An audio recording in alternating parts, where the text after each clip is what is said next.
Hello and welcome to Exact IAS. Here I am Twinkle Kotwani with you all discussing the prelims specific topics और इस series में हम continue करते हैं our next topic is the reports. ठीक है, तो रिपोर्ट्स में हमारी फर्स्ट रिपोर्ट जो न्यूज में थी that was the red list of mangrove ecosystem.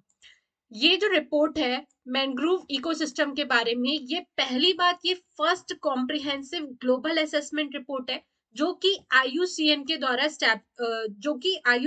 द्वारा निकाली गई है. ठीक है, the institute is IUCN. The name of the report is red list of mangrove ecosystems.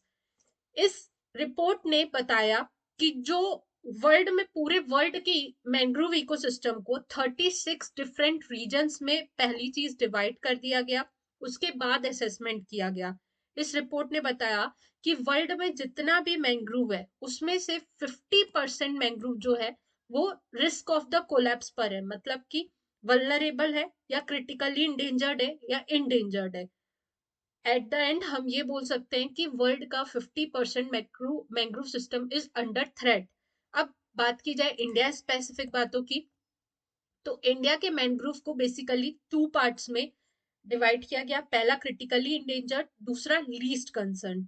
जो सदर्न इंडिया वाला पार्ट है वो काफी ज्यादा क्रिटिकली इंडेंजर्ड है. It is included with the Sri Lanka वाला रीजन एंड मालदीव्स वाला रीजन.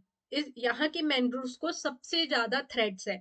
उसके बाद लीस्ट कंसर्न की अगर मैं बात करूं तो बे ऑफ बंगाल वाला रीजन जो बांग्लादेश के साथ बॉर्डर शेयर करता है, और दूसरा वेस्टर्न कोस्ट वाला रीजन जो कि पाकिस्तान से बॉर्डर शेयर करता है, बेसिकली कच्छ वगैरह वाला रीजन. ये जो रीजन है ये लीस्ट कंसर्न है. ठीक है, दूसरी बात, अगर ओवरऑल में मैंग्रोव्स की बात करूं तो ओवरऑल मैंग्रोव्स में से 33% मैंग्रोव्स को deforestation, development, construction of dams और पॉल्यूशन, इन सारे थ्रेट्स के कारण मैंग्रोव का जो एरिया है वो श्रिंक हो रहा है और धीरे धीरे वो जो पूरा इकोसिस्टम है वो बेसिकली डिस्टर्ब हो रहा है. ठीक है, is it clear? So our next report is world wildlife crime report. World wildlife crime report जो है वो इशू की गई है United Nations office on drugs and crime के द्वारा. इस ऑर्गेनाइजेशन ने बताया कि ओवरऑल 2015 से लेकर के 2021 तक के जब डेटा को ऑब्जर्व किया गया तो सबसे ज्यादा ग्लोबली इलीगल वाइल्ड लाइफ जिसको क्राइम्स में सेल आउट किया जा रहा था that was rhino and cedar. Overall trade में से 29% जो है वो राइनो के हॉर्न का ट्रेड हो रहा था. उसके बाद 28% पेंगोलिन का ट्रेड हो रहा था, इलीगल ट्रेड, एंड 15% एलिफेंट की आइवरी का. देखो, अगर इस टाइप के क्वेश्चन आएंगे ना प्रीलिम्स में तो मेरे ख्याल से हर कोई शिफ्ट करेगा आइवरी की तरफ. हर कोई सोचेगा कि एलिफेंट की आइवरी बहुत ज्यादा न्यूज में बनी रही है.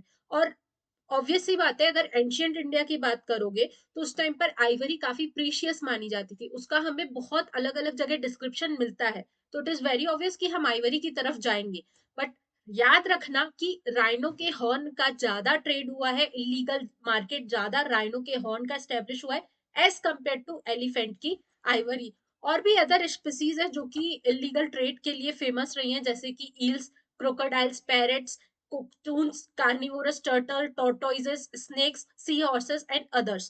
सो इस तरह के प्रीलिम्स स्पेसिफिक सीरीज को कंटिन्यू करने के लिए आप ज्वाइन करिए एग्जैक्ट आईएएस. हमारे इंस्टाग्राम चैनल, यूट्यूब और टेलीग्राम्स, हर किसी में आपको छोटी छोटी क्लिप्स मिलेंगी जो आपको मदद करेंगी प्रीलिम्स को क्रैक आउट करने के लिए. Thank you so much. मिलते हैं अगली सीरीज में.